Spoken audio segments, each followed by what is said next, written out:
this meeting to order. Jen, can you do the roll call, please? Chair Sutton, Here. Vice Chair Mejia, here. Secretary Treasurer Yorbe, Here. Director Angeles, Present. Director Kemp, Director Rawlings, Here. Director Thrashentook. Directors Kemp and Thrashentook have been excused. We have a quorum. All right, terrific. Now we'll have Elizabeth Brown present the August and September 2024 employees of the month. Good afternoon, Chair Sutton, members of the board, Mr. McDonald, and all others assembled here today. I am Elizabeth Brown, Executive Director and Vice President of Organizational Development and Administration. In support of LBT's strategic priority of fostering employment engagement, it is my pleasure to acknowledge the employees of the month for August and September 2024. As background, LBT did not hold an August 2024 board meeting, and therefore I am presenting both months today. The employees of the month for August 2024 are Angel Carrillo, Julius Presley, and Javier Espinosa. Bus operator Angel Carrillo has been employed with LBT for 22 years. This is his third Employee of the Month nomination. He has always been an exceptional LBT employee. Year after year, operator Carrillo has demonstrated his dedication to LBT and lives up to LBT's mission of connecting people. He leads by example and is always willing to assist with additional help to minimize service interruptions. Julius Presley is a custodian at our LBT2 bus yard and has been employed with LBT for 11 years. This is his first Employee of the Month nomination. He consistently goes the extra mile to care for our facilities, dedicating his efforts under the sun each day to maintain the site's cleanliness and organization. As a dependable team player, he consistently steps in to cover shifts when peers are on vacation or leave, ensuring that the facility's needs are fulfilled. His yard work and dependability make him a valuable member of the LBT team as he continuously takes pride in his work and is always willing to offer support. Javier Espinosa is a stops and zone assistant and has been with LBT for almost 2 years. This is his first Employee of the Month nominee. In his short time at LBT, Javier has regularly delivered outstanding performance while providing exceptional customer service. He continuously excels beyond what is required to ensure bus stops are clean, safe, and welcoming for both customers and the community. With the many challenges that come with working in the field, Javier has demonstrated a unique skill of understanding people from all walks of life. Javier is a team player who routinely steps in to assist with a positive attitude. The employees of the month for September 2024 are Robert Sosa, Maria Ramirez, and Ingrid Lopez. Bus operator Robert Sosa has worked for LBT for 20 years. This is his first Employee of the Month nomination. He exemplifies LBT's core values through his safe driving, outstanding attendance, and excellent customer service. Known for consistently meeting key performance indicators, operator Sosa ensures timely departures from the bus yard and punctual arrivals at bus stops. Additionally, he has been recognized twice in recent years for maintaining perfect attendance. Maria Ramirez is a maintenance utility lead and has been with LBT for a year. This is her first Employee of the Month nomination. He consistently demonstrates dedication and integrity in her role, making a strong impact within the maintenance department. In addition to maintaining clean buses, Maria is always willing to take on additional tasks, oversee special assignments, and provides timely updates. He promptly flags fleet abnormalities for repairs and ensures marketing materials are placed on the bus on time. Her dependability, positive attitude, and leadership make her an essential part of the team. Ingrid Lopez serves as LBT's Human Resources Benefits Coordinator and has been employed with us for 18 years. This is her first Employee of the Month nomination. In recent months, Ingrid efficiently managed the logistics of open enrollment and organized the return of 2 successful health fairs, including a nighttime event for evening shifts. She also played a key role in coordinating employee participation in the Long Beach Marathon, demonstrating her commitment to employee wellness. Her openness to change and proactive approach have helped drive the success of these events, making her a great asset to LBT. It is my pleasure to now present these valuable members of the Long Beach Transit team via video.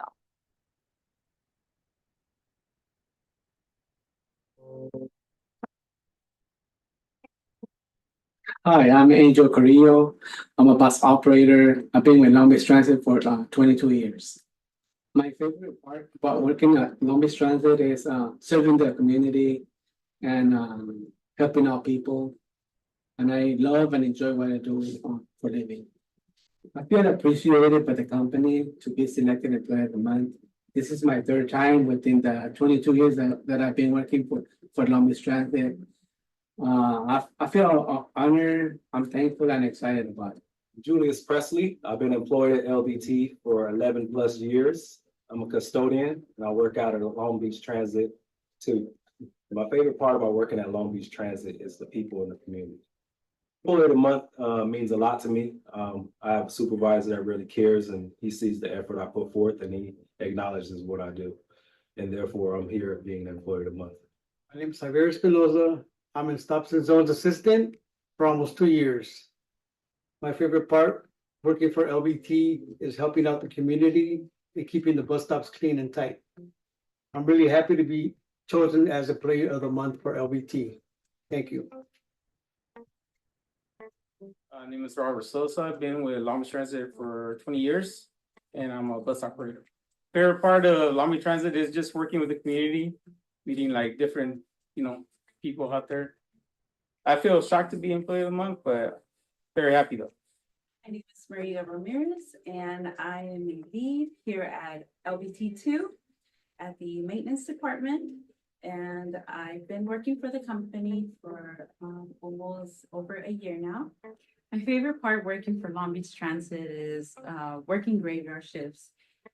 Not everyone enjoys working graveyard, but I enjoy working graveyard. Works with my personal life schedule. Also, I like servicing the coaches, the buses, knowing that they go out to service and knowing that utility department service the bus and knowing that a customer will hop in to a clean bus. I'm shocked, I'm speechless, I'm grateful that Long Beach Transit acknowledges my work, but if Employee of the Month is for Maria, it's for everyone. For here at the utility department, everyone puts their part and everyone deserves it. My name is Ingrid Lopez and I'm the HR Benefits Coordinator for Long Beach Transit and I've been with Long Beach Transit for 18 years. My favorite part of working at Long Beach Transit is helping the employees with the benefits questions and benefits enrollment. I am really happy to be selected Employee of the Month and I thank you, my department.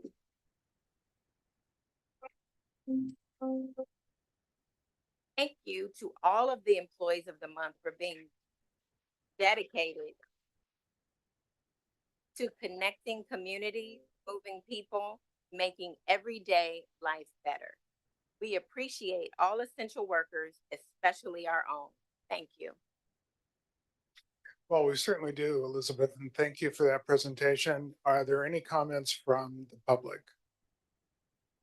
Okay, hearing none. Are there any comments from the board? I don't hear any. Okay, we'll get on to item 3. This is the time at which the members of the public may speak on non-agenda matters prior to inviting speakers to approach the lectern. I need to state the following, but I'm not going to do that unless there's public comment. So anybody interested in coming on up and letting us know what you think? All right, hearing none, we'll move on to item 5. All right, David, real quick, I just wanted to inform the board that there was an email public comment. You guys have been given that public comment. Oh, yes. Are you talking about That's the one from the Francis. comment for Emily item Dux. 8? Yes. She gave a number of public comments, and I think one of them was for just a general comment. Well, that's true. Should I read that or are we just going to include it? We can include it. Okay, thank you. Okay, so now we'll move on to item 5, President and CEO report.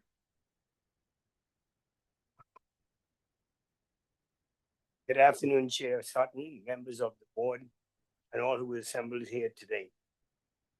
I am Kenneth McDonald, President and CEO at Long Beach Transit. My monthly agency report will highlight some of the accomplishments and ongoing activities centered around our strategic priorities. LBT's strategic priorities are improve safety and service quality, exercise financial accountability, foster employee engagement, enhance customer experience, and promote community and industry focus. This month, my report would be a little more longer than it normally has been. Before I get started, first thing I'd like to do is introduce Kimberly Yu, who recently joined our executive staff. I want to give Kimberly an opportunity to introduce herself and to say a few words before I get started.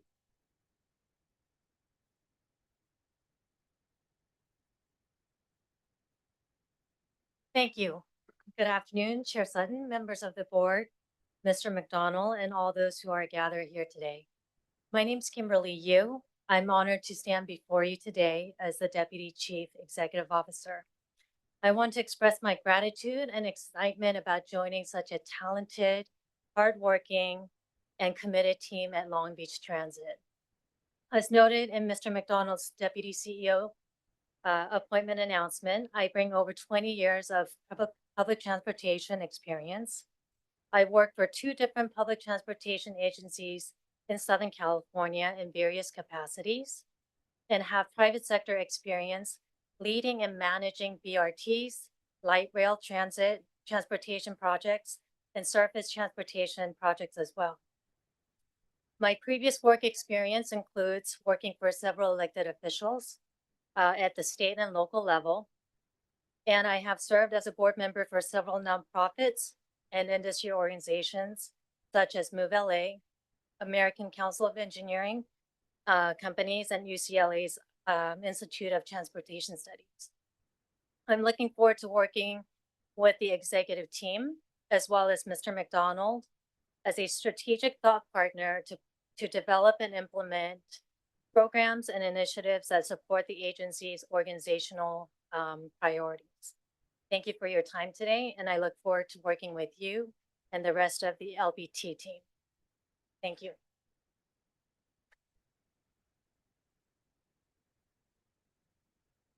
Thank you, Kim. This SoCal Transit Week, led by Move LA, begins next week. SoCal Transit Week is a collaborative initiative aimed at promoting sustainable transportation alternative across our local area.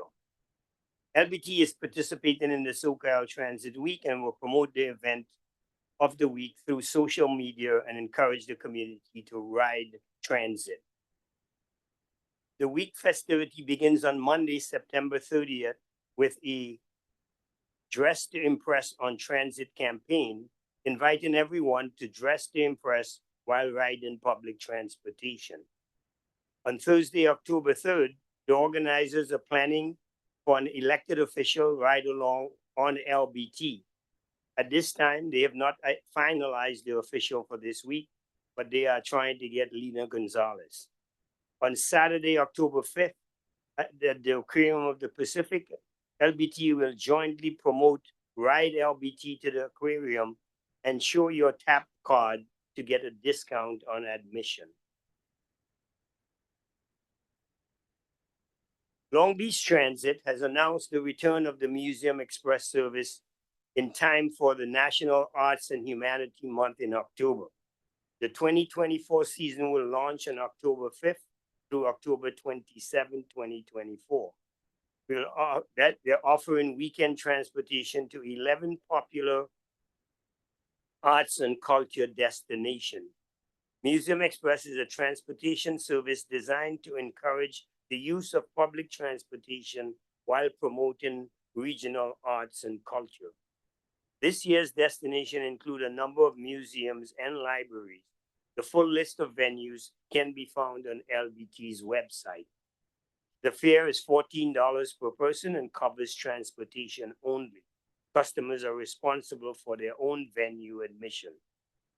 Passes are now available online at www.ridelbt.com/Museum Express. For credit card payments or for cash purchases, passes can be obtained at LBT's Transit and Visitor Information Center, located at 133 East First Street in Long Beach. For more information or trip planning assistance, customers can contact LBT Customer Call Center at 562-591-2301.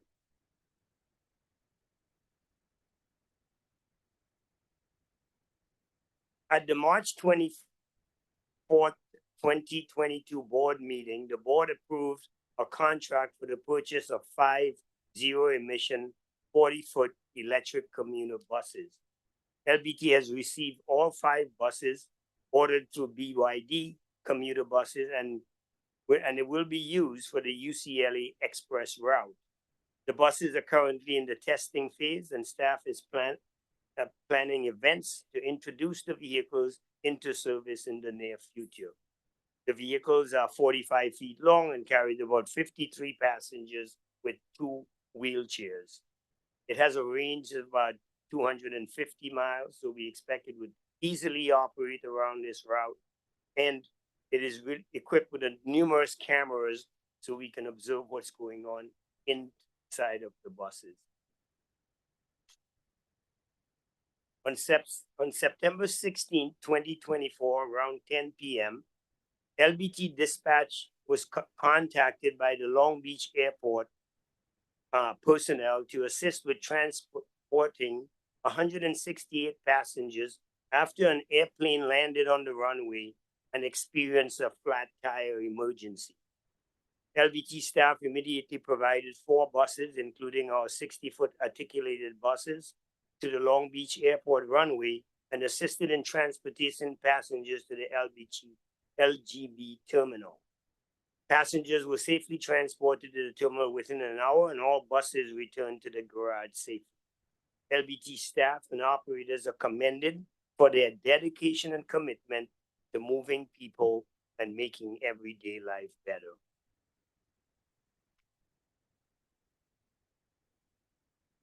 I want to take this time to give an update on the LBT safety and security effort as a follow-up to the hijacking incident at Metro that occurred on September 25th, 2024. I'm certain that everyone heard about it. I'm not going to go over the hijacking. I'm just going to talk about what it is that we've been doing.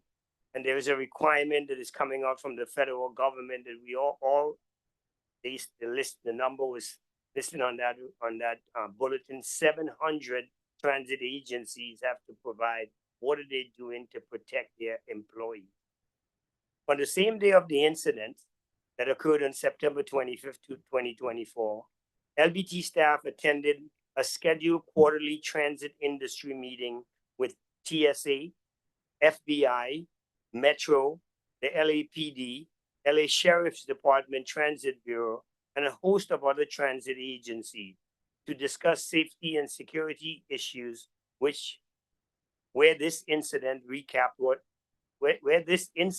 recapped, and the recap was provided by the LA Sheriff Transit Bureau. We understand that an active investigation is underway and anticipate that additional information will be provided to us to learn and potentially modify our safety procedure.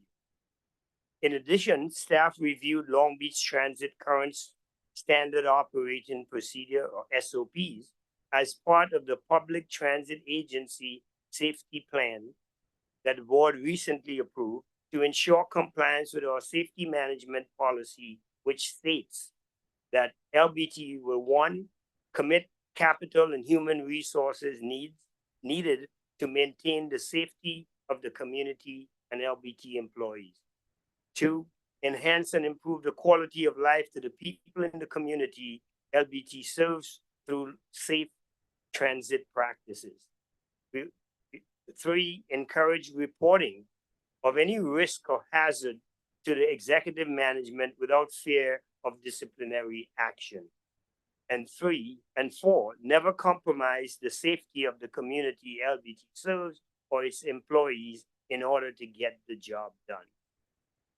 As outlined in the agency Public Transportation Agency Safety Plan, or PTAS as it is normally called across the country, LBT seeks to improve the safety and security of its transit agency and eliminate incidents that occur during transit operation through continuous improvement. LBT's processes used for continuous improvement are as follows. Identify the hazards through employee safety reporting program, inspections, investigations, quarterly key performance indicators, camera and data recordings, training and evaluation records, and annual internal safety audits. A second action is mitigate the risk of unacceptable hazards through transit industry best practices, best management practices, industry standards, and safety committees. Another undertaking is implement appropriate changes for all of our transit operation. We will measure the results through performance target indicators, key performance target, and risk assessment matrices. We'll develop and implement written standard operating procedures for safety management systems and processes. Establish a safety committee comprising of employees, management, and union representatives to proactively identify safety concerns, discuss safety initiatives, and collaborate on improving safety practices within the organization. This committee, which is currently formed, meets regularly, not more than a quarterly. At this time, we meet every quarter to ensure the safety issues are addressed and comprehensively reviewed. Finally, we develop and implement strategies aimed at preventing assaults on frontline transit workers. This includes providing training to operators on de-escalation techniques, enhancing security measures on buses, and promoting public awareness campaigns to discourage aggressive behavior in order to create a safer working environment of operators and passengers. Currently, LBT leadership has implemented several measures to enhance the safety and security of our employees. This is not an exhaustive listing, but includes the following. One, increased safety presence. LBT has enhanced the safety presence on buses by utilizing both transit ambassadors, the 13 that are budgeted, and the Long Beach Transit Police, 6 budgeted positions. Transit ambassadors work in pairs along various bus routes, assisting operators with any customer-related challenges. And additionally, Long Beach Transit Police officers board buses twice a week on high ridership routes to provide a visible deterrent against assault or issues. 2, we have enhanced training programs. We provide ongoing training for operators that focuses on de-escalation techniques, customer service, and conflict resolution through our state-mandated refresher training classes, what is normally referred to as SMART classes. These courses cover critical topics such as workplace violence, active shooter protocols, operator assault responses, and strategies for quick police involvement. The third action is the risk assessment and mitigation. LBT conducts thorough safety risk assessment, particularly focusing on operator assault. As part of this effort, our security manager participates in monthly ride-along with LBPD, where they assess areas of high incidence or ridership issues that may pose future safety risk or concerns. 4, we have identified patterns in our reporting by gathering data from various ride-alongs and incidents report. The system security manager identifies patterns or hotspots for potential assaults. This data allows LBT to allocate resources and deploy safety and security measures more effectively. The safety committees I mentioned before, we have established a dedicated safety committee with equal representation from all areas of internal management, represented employees, and union representatives. This committee actively discusses and addresses operator safety concerns. Bus design modification. Physical barriers have been installed between operators and passengers to offer increased protection and prevent direct confrontation. Cameras are installed and fully operational on all of our buses, provided and also provide what we are experimenting with live view access. This is where you would be able to look into the bus with cameras from outside of the bus. Similar in a case that was happening there on our buses, you'd be able to look right inside of the bus of what's happening. We have now instituted all of that system on each of our buses as we go forward. I think we are at 158 buses that are currently has that system on it right now. Don't walk away with that number, but I think it's really close to 158, and we have 250 buses. So in our design, we are finding ways to try to protect our operators. And so additionally, a couple of tactical examples that are being conducted for near-term implementation. Twice a month, the security and PD presence on all our buses, the upgrade of the technology that I just talked about, and training with LBPD to educate officers on driving and disabling buses. LBC staff has determined that no changes are needed at this time. However, we are monitoring the current situation to ensure that we remain vigilant and responsive to any future development or security issues on our system. In a very timely report, this report was on here before this incident happened. In April of this year, LBT, along with the TSA, conducted a security enhancement through assessment at both LBT1 and LBT2. This is a twice a year event that we have been doing for about the last 5 or 6 years with the TSA. And TSA Sept program is a voluntary collaborative program that is designed to evaluate and improve vehicle inspection procedure addressing safety and security. In the first phase of the CEDA program, TSA inspectors, along with LBT employees, placed a total of 10 bags on 10 different buses at each location for a total of 20 buses to test LBT's pre-trip inspection process. I guess you could understand where this is going. We're looking at if someone were to place a bag or some sort of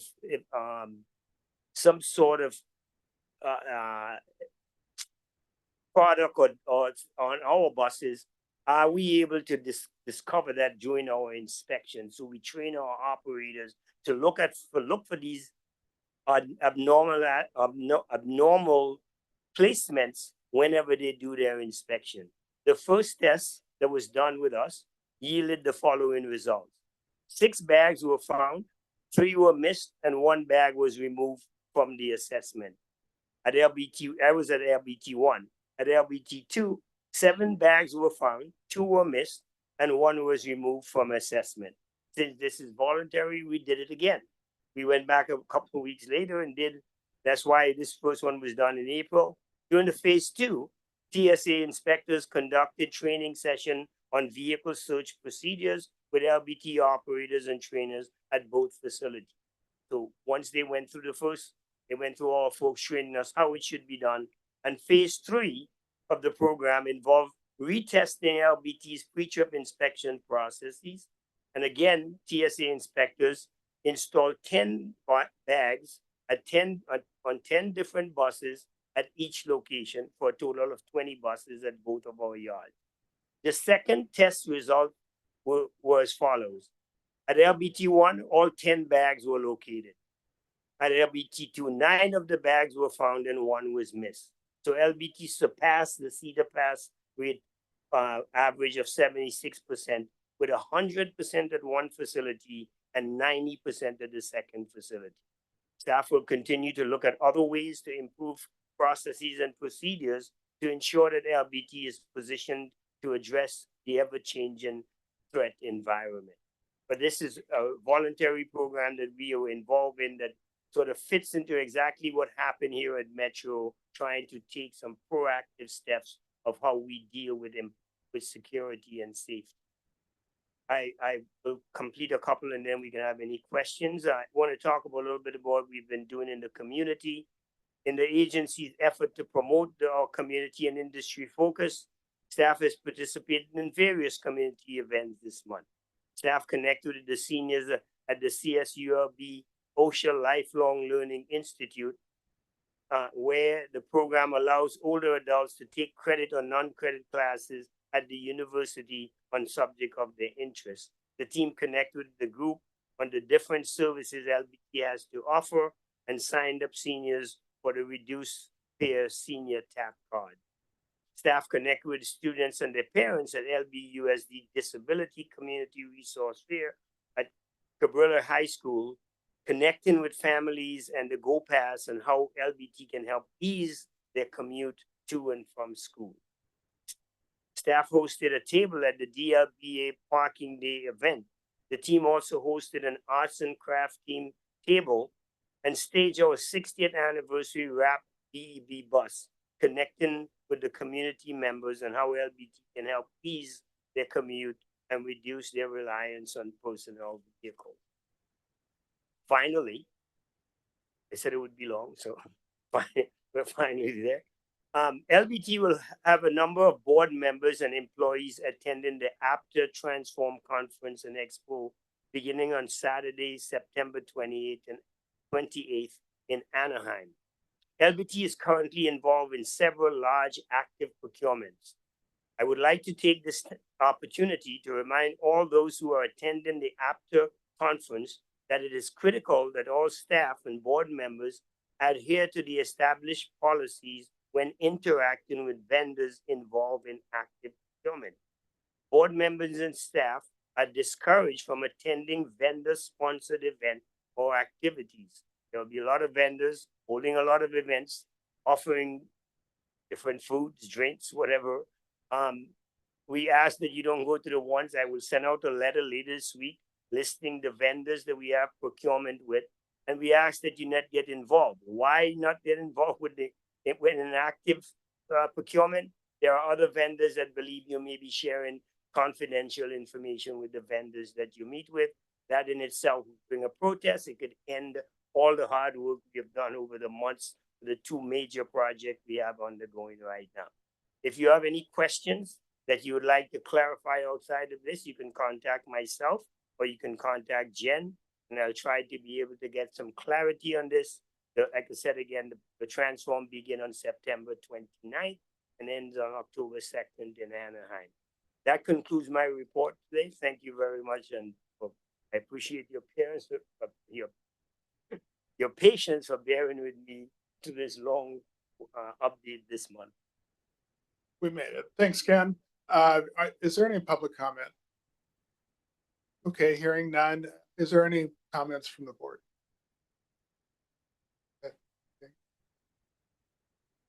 Well, thank you for that report, Ken. It was really, it's exciting to see, LBT in the community and seeing the upcoming conferences that are happening. Just to touch base on the Metro situation, which is incredibly scary, right? The first thought when I saw this was thinking about our drivers and our buses, to be quite honest. So just to be clear, does our buses have that capability of saying like emergency call 911? So, yeah. At this time, we don't have a sign that comes up, but the emergency, all buses have a security safe button somewhere. Foot, leg, can't tell you where it is because if I tell you, the guys have to go tell the operator, oh, don't put your hand on this. And it sends a message to our control center. So our people at the control center knows. We also, that's why we're looking at the camera looking, because then we can get that bus and be able to see exactly what's happening to the bus when the operator tells us. So it doesn't, but then they can get to the 911 and call it in. And as long as we have service, there's somebody in there that's operating this. So it's not, well, could it be that an operator call and miss? That's unlikely to happen. Got it. And so with the camera, if there's an emergency and they press that button, you're able to see that footage live, or We would be able to what we call live looking into the bus by picking that bus and looking at what's happening inside the bus camera system. We just installed a new camera system, and that's one of the features of the camera system that we have. As I said again, we have it we're close to all of our buses, but some of it, again, can't say which bus doesn't have it, but we are in the process of making sure all our buses have it. got it. And I think it would be great to maybe look into how we can still have the call 911 emergency, just because I'm also thinking of folks that are waiting for the bus, right? For them to get some awareness of what, if there is a situation, hopefully not, that people that are waiting on the bus stops are aware that there's an emergency happening. Yeah, that's a pretty simple thing to do. We just didn't implement that because we have all the features on the bus already. So we could look at it and see what it takes, but it's not a very difficult thing. Great, thank you. Director Rawlings? Thank you very much. Thank you, Ken, for the report. Firstly, nice to meet you, Kimberly. Welcome. We look forward to meeting with you. I'm sure we can have a more prolonged discussion at another time. But Ken, a real quick question for you. The volunteer practice testing with CETA, I think it was called. Thank you. Perfect. With what frequency are we going to be repeating that test, or do we intend to? Okay.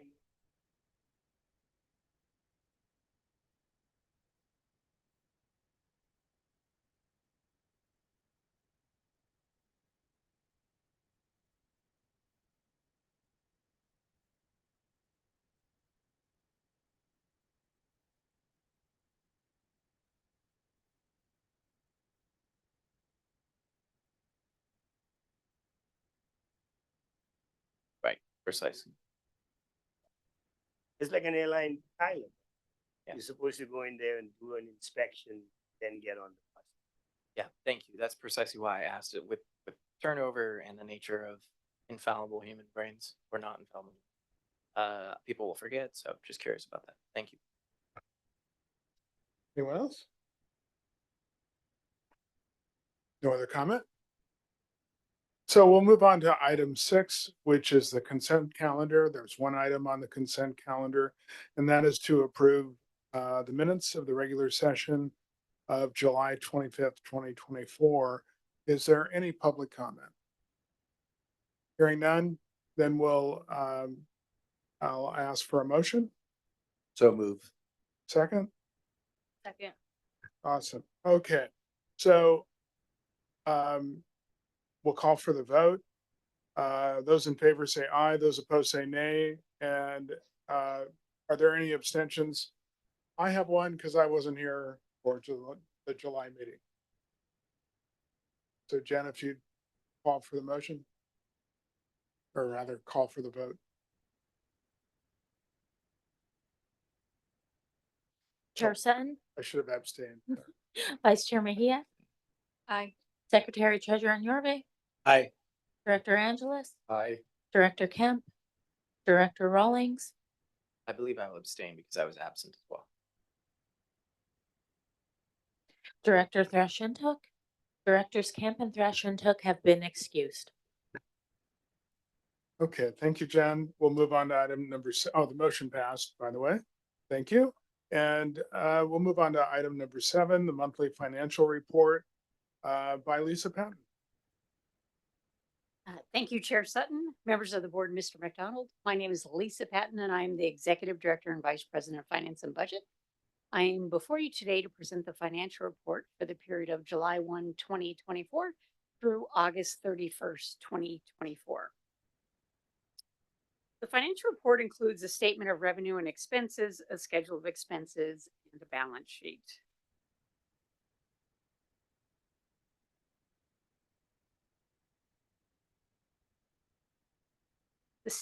The statement of revenue and expenses outlines LBT's financial activity for the month of August and for the year to date. Highlighted in green, you can see the total operating revenue earned. Some of the key highlights include total operating revenue for the period was $1.5 million, which is 124% of the budget. Year-to-date revenue was just over $3 million. Passenger fares were up for August and at $840,000. This is above budget, and it's also above where we were a year ago. Special event revenue exceeded the budget and included revenue from the Galaxy Express. Total subsidy revenue was just over $12 million. Subsidies come from federal, state, county, and local sources. The increase in local subsidy revenue is primarily due to the timing of payments. These timing differences are typical in subsidy disbursements and can vary from month to month based on local schedules or specific funding agreements. The total revenue for August was $13.7 million, which was 124% of the budget amount for the month. Year to date, the total revenue was $23 million, representing 103% of budget. Highlighted in green, you can see the total operating expenses. The total operating expenses for August were $10.2 million, which is 93% of the budget. Year-to-date expenses were $20.1 million, representing 92% of the budget. Operations and maintenance expenses were slightly below the budget. Fuel and lubricant expenses were significantly lower than budgeted at 69%. Next, we'll review the schedule of expenses.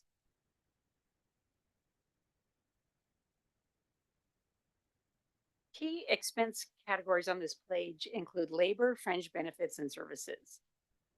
Under labor, the expenses for operators totaled $2.7 million for August, slightly under budget at 99%. Year-to-date expenses were $5.5 million, which represents 98% of the budget. This indicates that labor costs for operators were well controlled by LBT's transit service delivery team and in line with expectations. Maintenance labor was just above $600,000 for August, which represents 96% of the budget, with a year-to-date figure of $1.3 million, which is slightly above budget. Fringe benefits includes FICA, pension, healthcare, and workers' comp. These fringe benefits overall remained under budget. Under services, advertising and professional and technical services were below budget, reflecting the timing of service expenditures. Contract maintenance and security services were closer to budget, with contract maintenance at 96% of budget for the month and security at 98% of budget.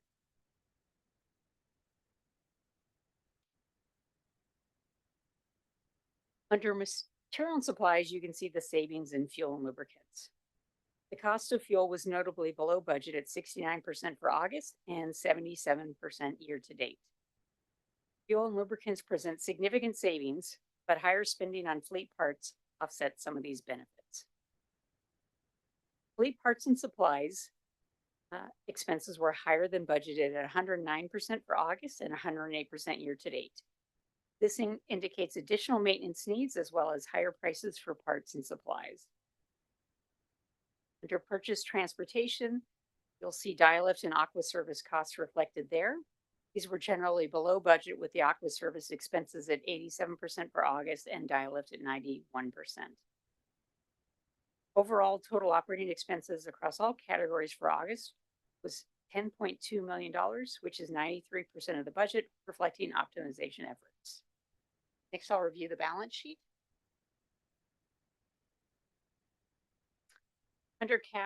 Under assets for cash and investments, you'll see the balance of $80 million is an increase from both the previous month and the same period last year.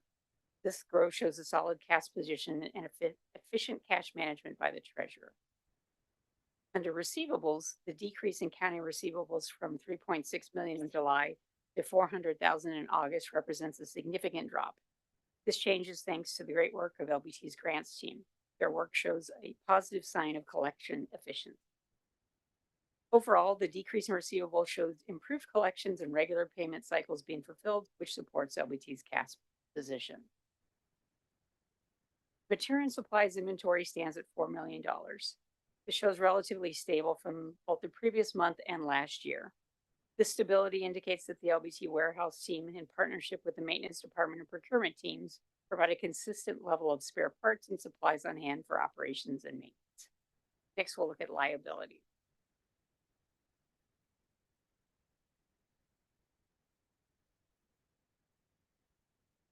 Highlighted, you can see trade payables in the amount of $4.5 million. This is slightly below the previous month. The fluctuation in trade payables is primarily due to the timing of invoice payments. The decrease from the previous month reflects the settlement of outstanding invoices within the period. This timing difference is typical and indicates that payments to vendors and suppliers were processed promptly. Accrued payroll liabilities are $6.9 million. This is down from July and fairly stable compared to last year. This reflects the wages and benefits earned by employees but not yet paid. Under estimated liabilities, you'll see an increase there, and this is primarily due to higher projected costs in risk management areas. Specifically, there have been increased estimates for workers' compensation, public liability, property damage, and legal fees. These adjustments reflect a more cautious approach to potential future claims and legal expenses, ensuring that LBT is adequately prepared for any related financial obligations. By proactively accounting for these costs, LBT is maintaining prudent financial planning and risk management practices. Overall, the balance sheet shows a strong asset position. Liabilities for workers' comp and public liability property damage have increased and are manageable given the rise in assets. Capital contributions have remained steady, supporting the agency's long-term investments. This concludes my presentation. Thank you. Thank you, Lisa. Is there any public comment? Hearing none, is there any comments from the board? There are no comments from the board, so I'd like to thank you. This does not require a motion. Appreciate your report. All right, let's move on to item 8. Jennifer Maxwell will present item 8.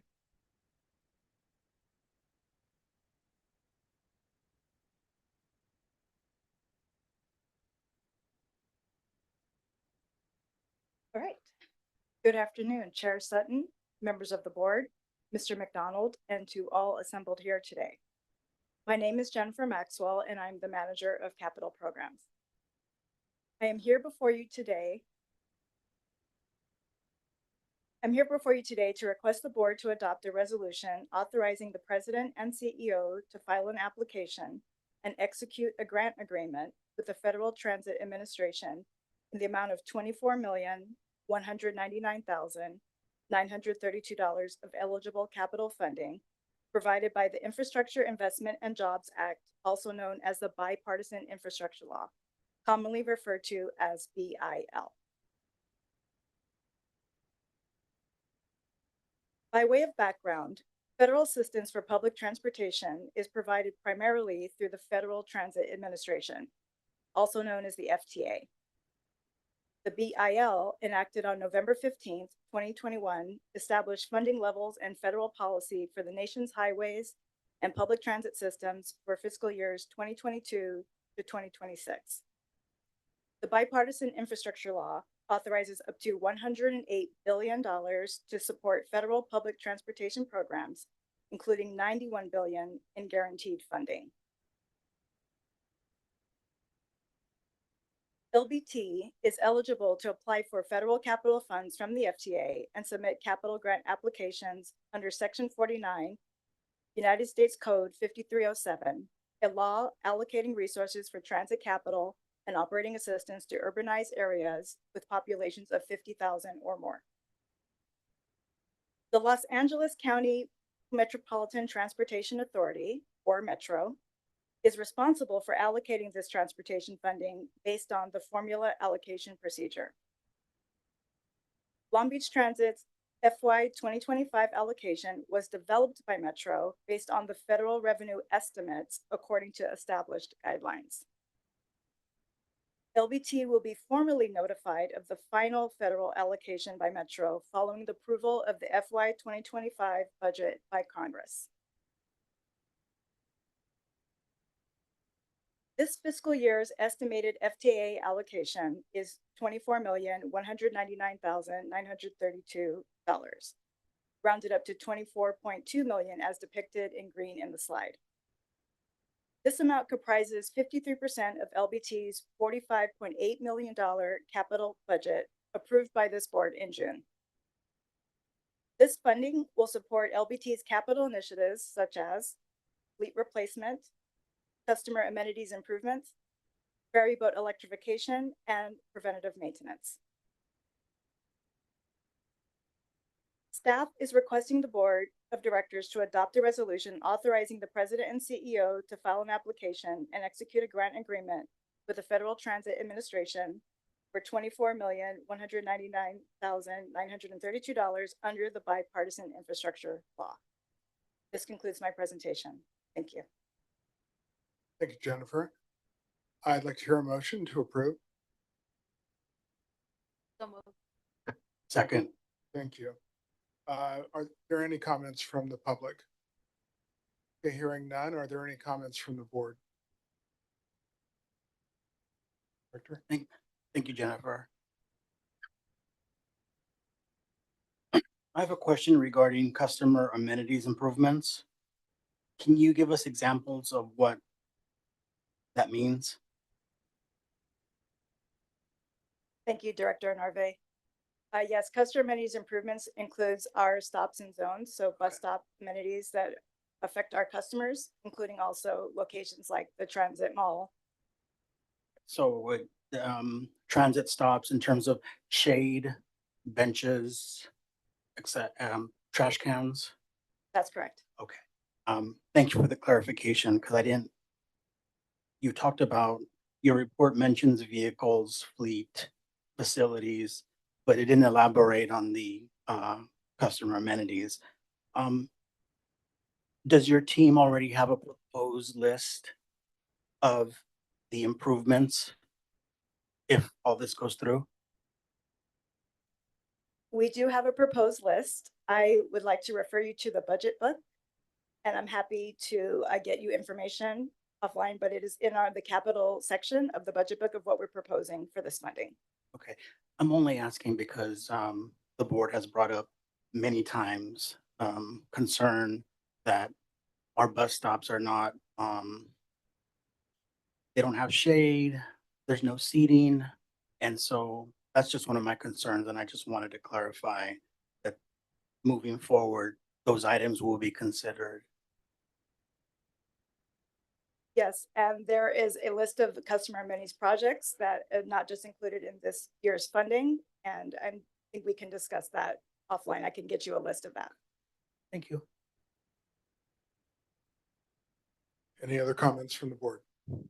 Hearing none. We do have a motion and a second. Motion is the recommendation to adopt a resolution authorizing the president and CEO to file an application and execute a grant agreement with the Federal Transit Administration for $24,199,932 under the bipartisan infrastructure law is approved. I'm not sure how. We need to do the vote. Okay. All right. So let's call for the vote. Chair Sutton, Aye. Vice Chair Mejia, Aye. Secretary Treasurer Yorbe, Aye. Director Angeles, Aye. Director Kemp, Director Rawlings, Aye. Director Thrashentuk, Directors Kemp and Thrashentuk have been excused. Motion carries. Thank you. So, item number 9. Marisol Barajas will present.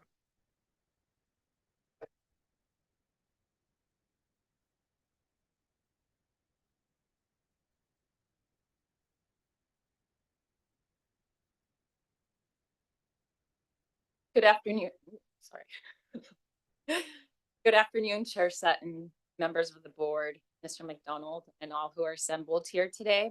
I'm Marisol Barajas, Manager of Government Relations. I'm here before you today to request the board to adopt a resolution authorizing the President and CEO to submit funding requests to the California Department of Transportation, known as Caltrans, for Senate Bill 1, State of Good Repair Funds, to obligate allocated funding for Long Beach Transit's capital projects. By way of background, on April 28th, 2017, Governor Jerry Brown signed Senate Bill 1, or SB 1, the Road Repair and Accountability Act of 2017, into law. Section 19 of SB 1 modifies the State Transit Assistance STA program, provide funding to transit operators in California with eligible transit maintenance, rehabilitation, and capital projects. This investment in public transit is commonly referred to as California State of Good Repair Program, known as SGR. SB 1 funds are generated through a 12-cent excise tax added to each gallon of gasoline, a 20-cent excise tax added to each gallon of diesel fuel, and an added vehicle registration fee. The State Controller's Office estimated that the SGR will provide $138 million in funding statewide, with more than $22 million allocated to the Los Angeles County. Long Beach Transit, along with other LA County municipal operators, will be receiving funding from the SGR program. Annually, Los Angeles County Metropolitan Transportation Authority, Metro, as the regional transportation planning agency, allocates the SGR funds through a formula allocation procedure. While the funding is a formula driven, all eligible recipients are required to submit to Caltrans a list of capital projects which they plan to use the funds. These projects must be approved by Caltrans before the SCO, Secretary of State, will release the funds.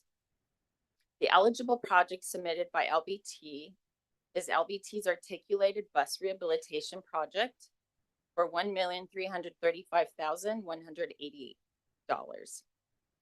SGR funds will support the midlife rehabilitation of 13 60-foot articulated buses, which are required for operations to provide core service to customers and increase efficiency by reducing future operating and maintenance costs by ensuring LBT buses are in a like-new condition. Midlife refurbishment includes as follows: interior and exterior paint, exterior decals, interior and exterior lighting, and vehicle fire suppression recertification. In addition to the refurbishment, these buses will receive a modern, eco-friendly replacement engine. Based on the formula allocation procedure allocated by the Regional Transportation Planning Agency, Metro, Long Beach Transit State of Good Repair Program allocation estimate for fiscal year 24 to 25 will be $1,335,180. Therefore, staff is requesting the board to adopt a resolution authorizing the president and CEO to submit a funding request to the California Department of Transportation for Senate Bill 1, State of Good Repair. Funds to obligate allocated funding for Long Beach Transit's capital projects in the amount of $1,335,180. That concludes my presentation. Thank you. Thank you, Marisol. Is there any public comment? Hearing none, is there any comments from the board? Hearing none? Oh, yes, Randy. Thank you very much, Chair. Thank you, Marisol. I just had one quick question, and it could very well be me reading this wrong. It says the deadline for submission of all required documentation to be eligible was September 2nd. I assume that's to be eligible to then request for the funds, or did we miss some kind of deadline?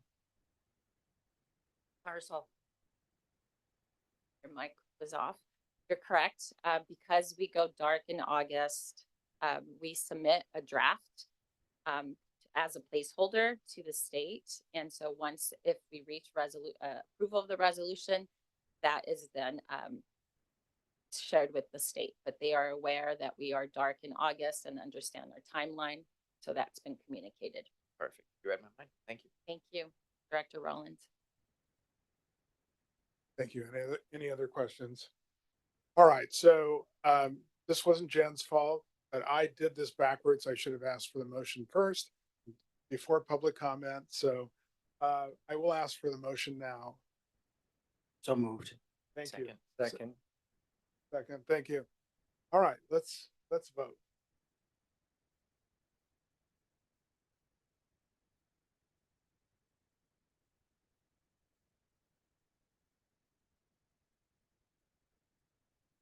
Chair Sutton, Aye. Vice Chair Mejia, Aye. Secretary Treasurer Nyorbe, Aye. Director Angeles, Aye. Director Kemp, Director Rawlings, Aye. Director Thrashentuk, Directors Kemp and Thrashentuk have been excused. Thank you. The motion carries. The recommendation to adopt a resolution authorizing the president and CEO to submit a funding request to the California Department of Transportation for Senate Bill 1 State of Good Repair Funds to obligate allocated funding in the amount of $1,335,180 for the Long Beach Transit's capital projects is approved. Now item 10. And now Jen Flores will present this item. Good afternoon, Chair Sutton, members of the board, Mr. McDonald, and all who are assembled here. My name is Jen Flores, Board Secretary. I am before you today to request the board approve the Pilot Finance and Budget Advisory Committee commencing the first quarter of calendar year 2025. At the May 2024 Board of Directors retreat, CEO McDonald presented the past LBT Board of Directors committees, which are the Executive Committee, the Finance and Operations Committee, and Policy and Governance Committee. Currently, only the Executive Committee is active. The other two committees have been on a hiatus since the onset of the pandemic. The board requested staff reevaluate the current committees and make new recommendations to capitalize on different areas of engagement and its desire to interact more with staff. Staff researched advisory committees of various California mid-sized transit agencies similar to LBT in terms of number of employees, ridership, fleet size, operating budgets, and board structure. Staff found that on average, these agencies had 3 established advisory committees focusing on the areas of finance, operations, and regulatory oversight. After presenting the research findings to the executive committee, it was proposed that staff focus on creating a pilot advisory committee to assess the effectiveness and sustainability of the committee before considering full implementation. Based on the feedback received at the board retreat and the executive committee meeting, staff is recommending the pilot formation of a finance and budget committee. The Finance and Budget Committee will cover matters pertaining to LBT's budget, fiscal performance, funding issues, and financial review. The advisory committee should 1, meet quarterly, 2, consist of 3 or fewer members to maintain committee status and avoid a quorum, and 3, report back to the full board. Therefore, staff is recommending LBT's Board of Directors approve the Pilot Finance and Budget Advisory Board Committee commencing the first quarter of calendar year 2025. This concludes my report. Thank you. Thank you, Jen. Do I hear a motion to approve? Moved. Approved. Second? Second. Awesome. Any public comment? Hearing none, any board comment? Randy? Thank you, Chair. Yeah, first of all, geez, sorry everyone. Too much coffee too late in the day. Thanks to staff for performing this analysis. This was really more common for the board, but I just wanted it noted. We've obviously got some time to figure this out, but I would like to see some more specifics from us on how we can maximize the value of this new committee. I do see a couple things getting dropped is not necessarily the right word, but not called out anymore, such as safety, security, and emergency management. I imagine the finance and budget is replacing the finance and operations, correct? It's not a fourth. This would Yes, instead of. Therefore, thank you, Jen. I'd like to see from the board where we can make sure we're still dedicating time within either other committees or the executive committee to address the other items that were originally in that side committee. That's all. Thank you. So once the board votes, I'm gonna have some comments of how we go forward. If we vote to go forward, then we'll talk about how we go forward. No, then we don't have to talk about that. Thanks, Abigail. So I just want to say, thank you, Jen. You worked extremely hard to get us where we're at. I think this is a great way, right? I think having a pilot is a good way to see one, board commitment to, right? To ensure that we have that capability, and we do know that we have a lot of financial issues ahead of us. So the creation of this, pilot committee is going to be really great. And if we do need to expand, we will. But I think these are like finance is something that we need to, constantly think about. And we know based on our budget projections for the next couple of years that's something that needs to be a top priority. So I'm fully in support of this. Thank you, Abigail. Any other comments? All right, hearing none. Call for the vote.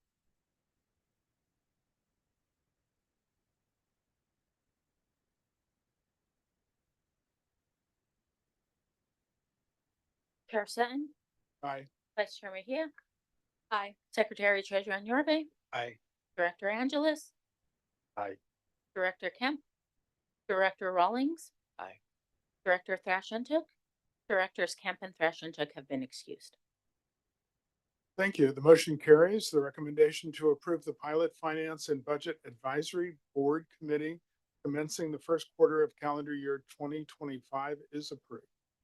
Now, item 11. Can I make a comment before we go to item 11? So now that we've approved this, we need to have another meeting, another time that we talk about who's on the committee and then the commitment to the committee. Because if we have the committee, part of why committees didn't happen before, I think Abigail said it, we didn't have attendance. So how do we make sure that we put this committee together? And this is the committee outside of the executive committee. So we already have the chair, vice chair, and the secretary on a committee. There's the rest of the board members. And if this work, I think he said all of it already, how do we expand to the things that Director Rollins was talking about, maybe another committee? But we didn't want to put two committees or two more committees and then have no attendance. So this is the point of how we get the whole full board to talk about attendance and commitment to making this happen. I think we all talked about how important the finance and the future finances, the financial cliffs, and that's why we put that as a high priority, that we can have some discussion, get board input, that committee brings it back to the board, and we know where we're going in terms of the challenges, and that we not only talk about the challenges once a year at the budget meeting. So I am looking forward to this because I think it would help the organization a lot, but we need commitment when we go in terms of attendance and making it happen. So we will sit together and come up with who is the committee and who does the committee consist of, and the attendance to those committees to make it happen. Then we can, that's why we put it in January, so we can try to make all of the logistic happen and then start. Gives us a chance to develop all of the documents that we need to have, get the finance people who would be involved, and then really get into looking at the finances of long term. Where do we get additional finances? What the challenges are, so the whole board can know that without us having to put it out there every time of what's going on, and then have community comments like we've been talking about once we have agreement around the board and you and the staff.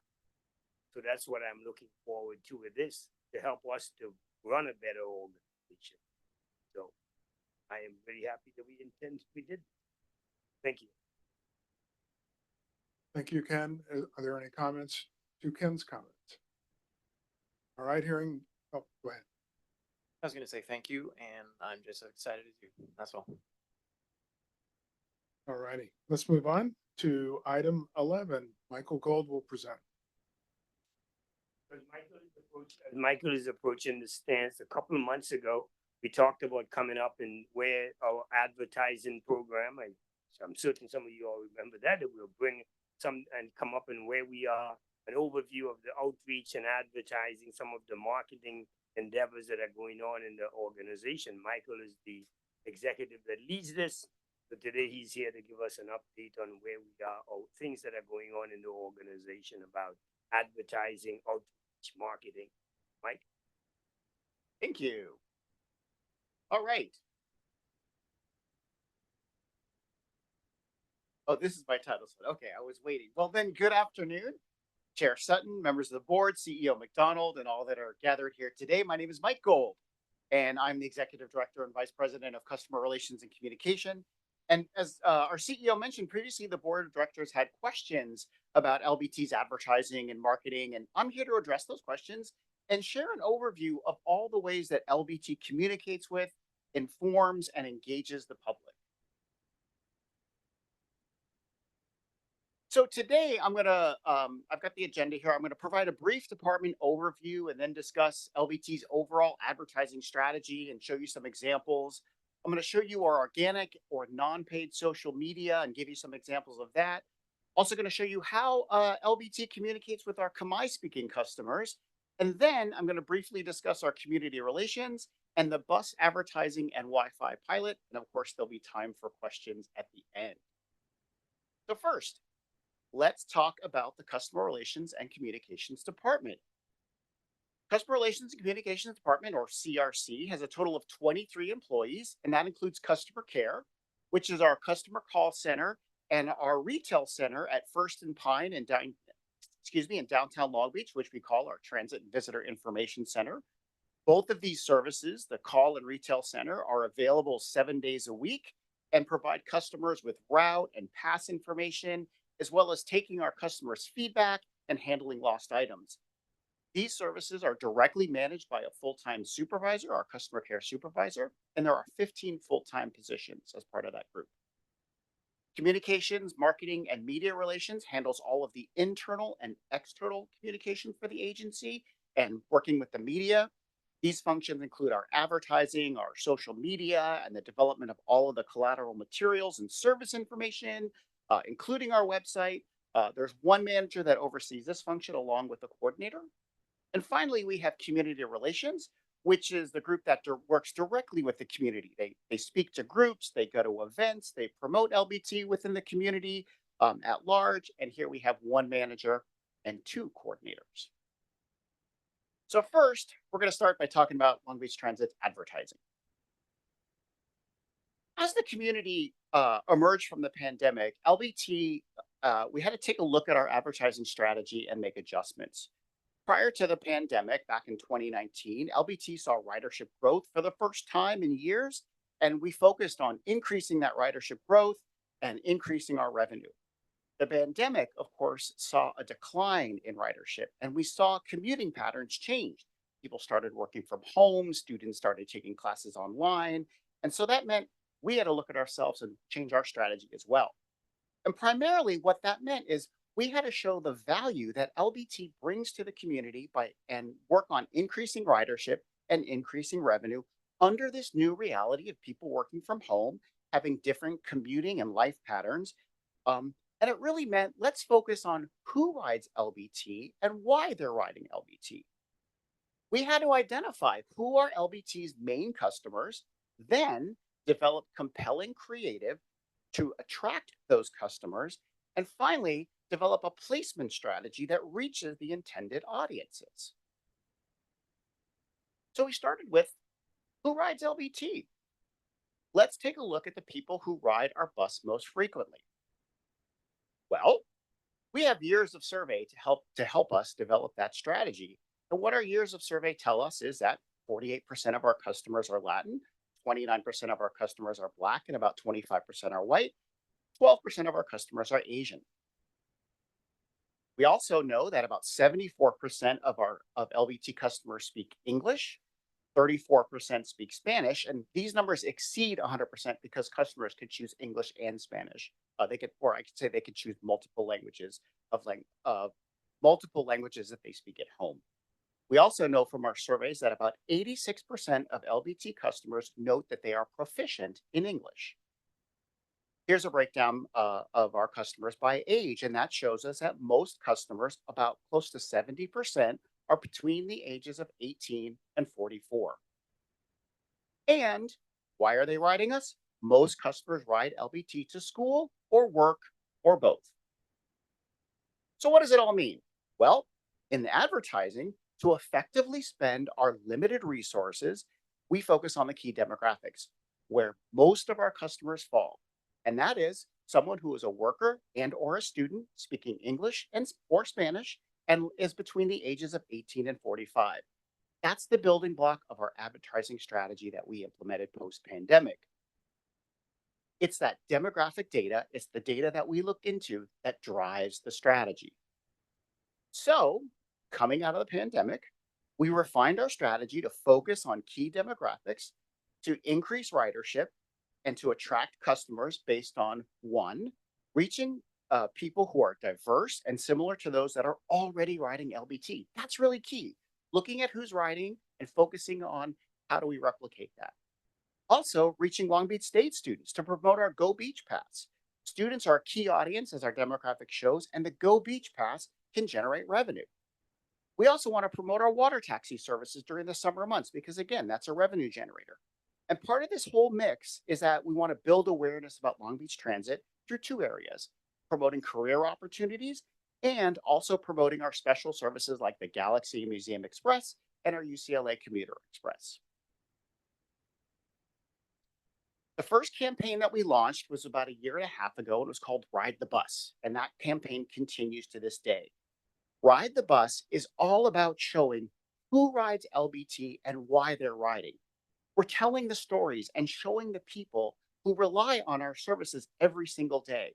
And the goal is simple. The goal is people who are watching these ads or reading these ads, do they see themselves? Can they see themselves in that person? Or do they identify with the story being told and they think, hey, I can identify with that person. I understand that story. They ride the bus. Maybe I'll ride the bus too. So now that we have the strategy, what does it all look like? Well, it shows up in our customer spotlights. You may have seen some of these videos online where our customers, in their own words, are saying why they ride the bus. Here's an example. Nathan is a student at a local school, and Nathan tells us that his favorite part about LBT is the time he gets to spend catching up with his friends while he's riding the bus to school. He also says that he likes the bus because he can use it to explore our city on weekends. But I think you can see the goal here, right? People see this, maybe they can identify. Maybe I'm a student, I can identify with Nathan in some way, and they think, hey, he's riding the bus. He's using this to explore our city. Maybe I can too. Or maybe that strategy also shows up in an ad like this. And this, again, is based on Nathan's story. You don't have to figure out who's going to take you out on weekends or how you're going to get there. It's simple. You can just ride the bus. Our strategy has taken many forms, from digital ads to videos where they show real people and they're telling real stories. And the goal, again, is to reflect who is riding Long Beach Transit and why. The goal is somebody seeing themselves in the person in the ad or identifying with that story. Our ads are in English and in Spanish. So let's take a look at a couple examples. I'm about to show you a Spanish television commercial. We do the same one in English. This ad is telling real stories that we heard as to why our customers are riding the bus, whether it's the cool air conditioning on a hot summer day, or taking time off to play games with friends on the way to or from school, or just taking time to reconnect with family. Sometimes people just ride the bus to enjoy the beautiful views around Long Beach. Lo más que me gusta de viajar en autobús es lo tranquilo que es. Y el aire acondicionado. Yo siempre me desvelo jugando videojuegos. Si no viajara en el bus, nunca terminaría mi tarea. El camión siempre ha sido la forma de conectarme con mi familia y donde me desconecto de todo lo demás. ¿Por qué viajo en autobús? Solo me gusta la vista.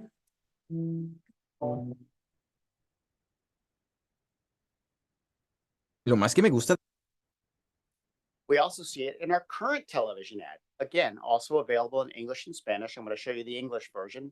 And so what this one does is it takes all the stories that we've heard from our customers, all the reasons why people ride the bus, and we distill it down into little tidbits. Again, we're showing who our customers are, why they ride the bus, with that goal of increasing ridership and revenue and having our viewer kind of identify with what they hear or what they see.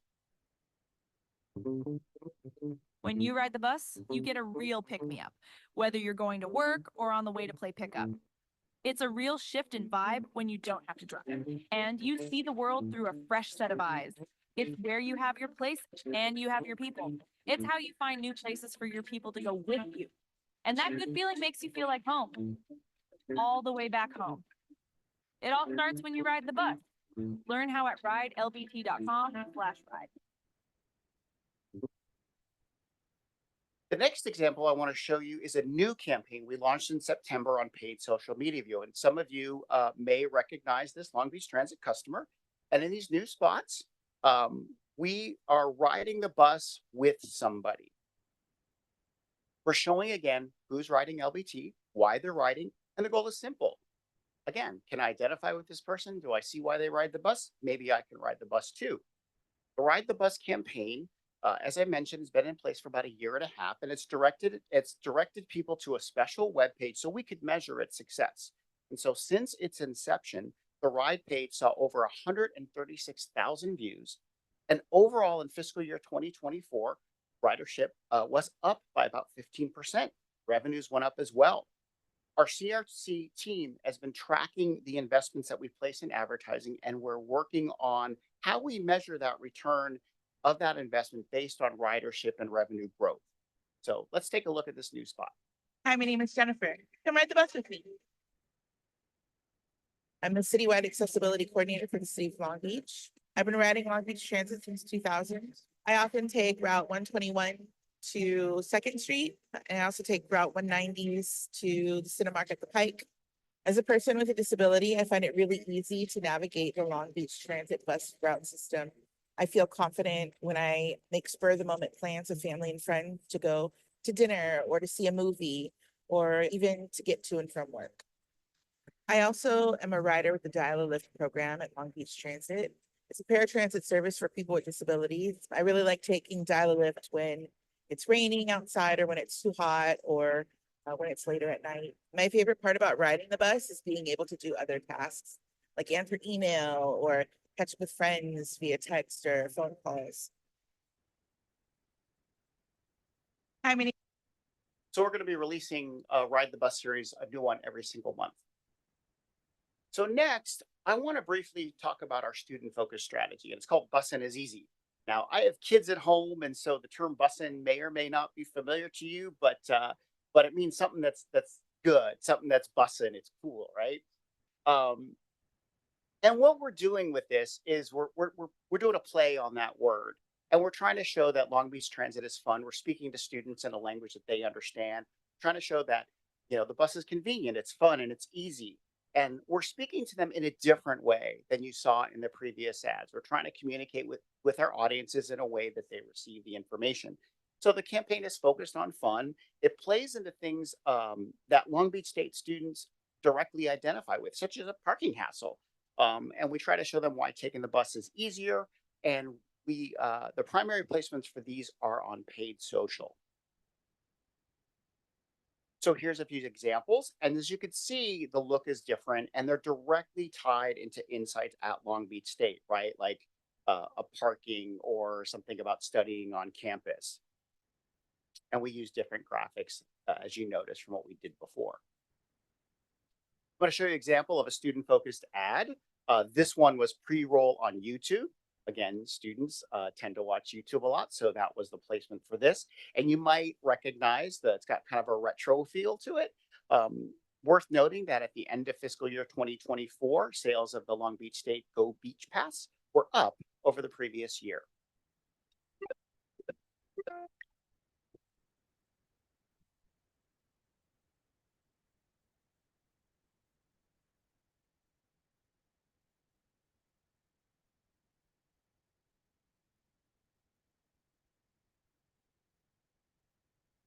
All right, so now we're going to shift gears a little bit, and we're not focused on our key audiences like the audiences that we're using to increase ridership and students and increase our revenue. The strategy is a little bit different, and these are focused on our special services like our summer water taxi, or as our CEO mentioned, our upcoming Museum Express service, which is launching in October, which is National Arts Month.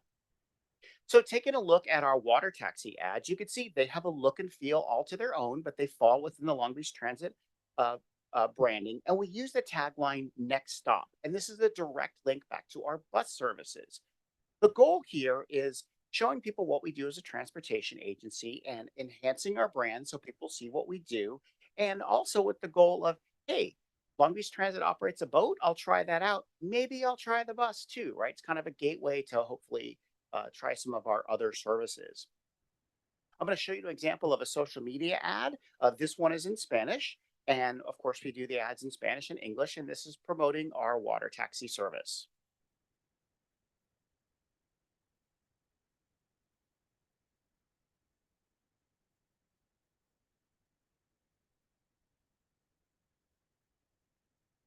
Not working? Might have to send that one to you. But it's an ad that's talking about riding our water taxi. It's all in Spanish. Sorry about that. Lastly, so you saw this earlier, the strategy to promote special services such as our Museum Express, seen here with a flyer. We use, again, it's got its own unique look and feel, but within the Long Beach Transit branding. And this flyer, what we've done with it is we've distributed it to community organizations, to senior centers. We have it posted down at our TBIC. And it's how one of the ways that we're promoting our Museum Express service that's, again, coming back next month. So in summary, there's different audiences for our Long Beach Transit services. We have the bus service that's focused on our diverse audience and keying into the actual experiences of our customers and our potential customers so they can maybe see themselves as riding the bus. We promote our water taxis as a fun weekend getaway that's affordable. And of course, our students. We have a unique look for our students that's fun and enticing and hopefully getting them to ride the bus. Our Ride the Bus campaign will continue and it continues to evolve. We did see overall growth in ridership and revenue in the first year, and so it's positive, and we're going to keep it going. So now I want to briefly talk about organic social media, and these are unpaid placements on Instagram, Facebook, and Twitter. And the goals here are just a little bit different. The overall goals are to share service-related information, meaning helping our customers to know when there are changes or updates to LBT service offerings. It's also a way for us to reintroduce LBT and connect with the community and show us in a fun and positive light, really kind of humanizing us to the public at large. And of course, we want to increase overall engagement. So our service information shown here in English and Spanish is on all platforms. It's where we share holiday schedules and we talk about sometimes major service disruptions. We've developed a comprehensive 4-week campaign to disseminate service information, service change information in a clear and easy and understand manner. There are 3 service changes a year, and of course, we disseminate this information in English and Spanish. This year, we've also put an emphasis on event-specific materials, notices for major events like Grand Prix or the upcoming Long Beach Marathon, where we expect to have significant detours or delays. So next, people know LBT, but, how can we share more about us in some kind of creative and different ways? Well, take a look at this and swipe right to meet Aqualink. This was a trend on social media, creating a dating profile. So we created a dating profile for our Aqualink service, and it highlighted our Aqualink boats from their best angles. Another example where we kind of hopped onto an internet trend was a fun video which featured our employees. And this is where we mix our employees with trending sounds. And again, it's trying to humanize us, show us a friendly side of LBT. So let's take a look at who's on the line. Thank you for calling Long Beach Transit. This is Selena, and now I'm passing the phone to somebody that fixes our buses. Hello, my name is Chris, and I'm gonna pass the phone to someone who rides the bus. Hi, I'm Joanna, and I'm passing the phone to someone who plans the bus schedules. Hi, Austin. I'll pass the phone to someone who grew up in Long Beach. Hi, my name is Jennifer, and now I'm passing the phone to someone who's been with the company for more than 30 years. Hello, my name's Anthony. Now I'm gonna pass the phone to somebody who drives the bus. Hi, I'm Latanya, and I'm passing the phone to someone that can hire you at Long Beach Transit. Good luck. Hi, I'm Fabiola, and I'm passing the phone to someone that cleans the bus. Hi, I'm James from Long Beach Transit. Passing the phone to somebody who helps us purchase the buses. Hi, I'm Majed. I'm going to call someone who helps our customer.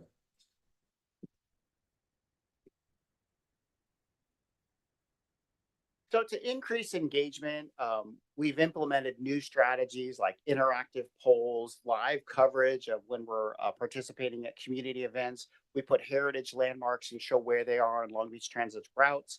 And our biggest success has really been when we turn to our customers. We put out a call, for example, to our customers to help us name a new cocktail and mocktail on board our Aqualink boats. And we received nearly 50 entries. And ultimately, they decided on the Aqua Drink as our fan favorite, and that was our signature cocktail during the summer season. The strategies so far this year in Q1 fiscal year have resulted in a combined 10.3% increase in following growth on our organic platforms of Insta, Facebook, and Twitter. We've had over 133,000 interactions, and that's every time somebody likes or shares or comments on one of our posts. And we've had a total of over almost 4.4 million impressions of our organic social media, which is the number of times that people have been looking at what we post online. So I briefly want to talk about how Long Beach Transit communicates with our Khmer speaking customers. And it's important to note that different from our social media and our other advertising where LBT is focused on, kind of the largest groups demographically, service related information is presented in English, Spanish, and Khmer. And it's important to note also that any customer who calls into our call center, they can be assisted in any language of their choice. And our website does translate information into multiple languages, including Khmer. As you can see, we present service information in English, Spanish, and here's a couple examples of where we present service information in Khmer. We created the Museum Express flyer in Khmer specifically to hand out to local community organizations. And we also have a flyer when we ask for feedback on our budget.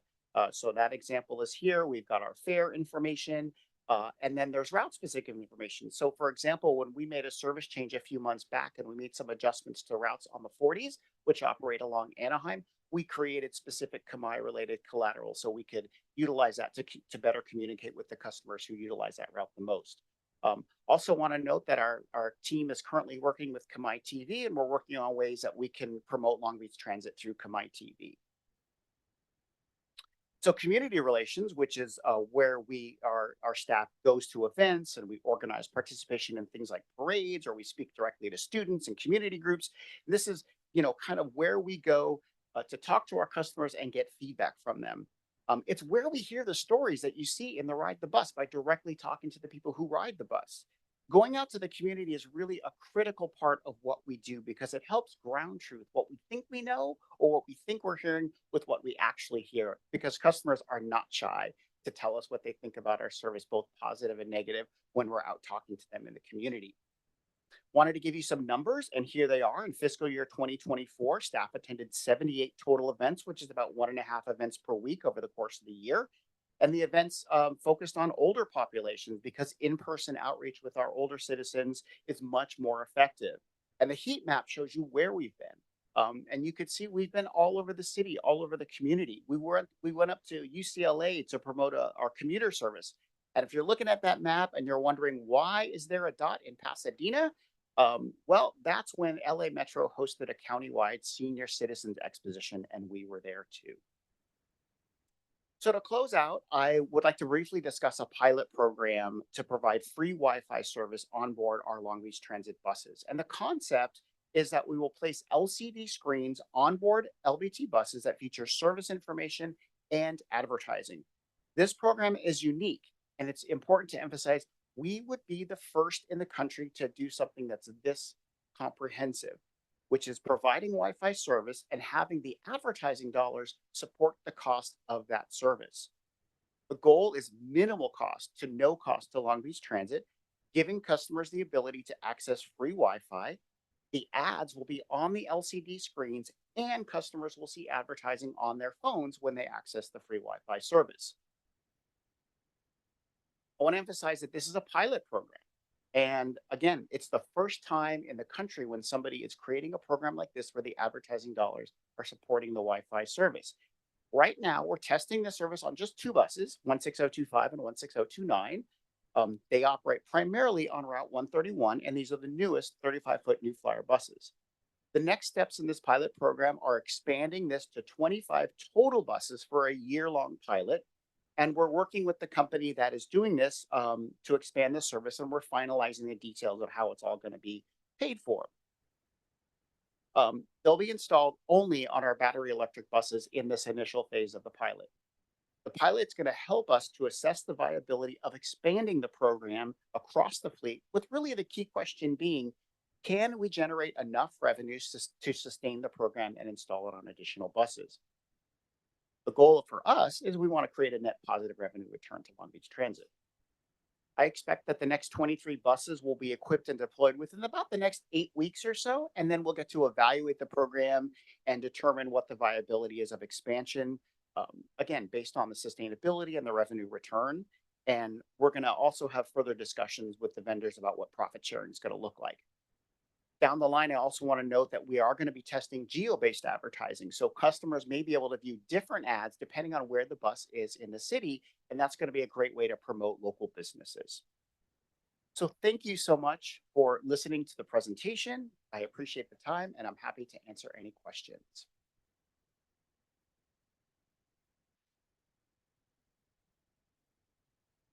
Thanks, Mike. Are there any questions from the board? Go ahead, Director. Mike, thank you very much. I thoroughly enjoyed the presentation. And I think this is the first time, I think in 2 years, that you provided a very extensive and thorough presentation on not only your team, but on what your team does.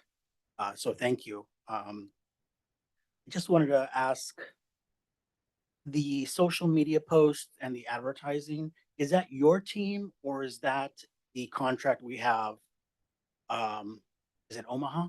Columbian? Yeah. So the organic social media, like that pass the phone, that's all the CRC.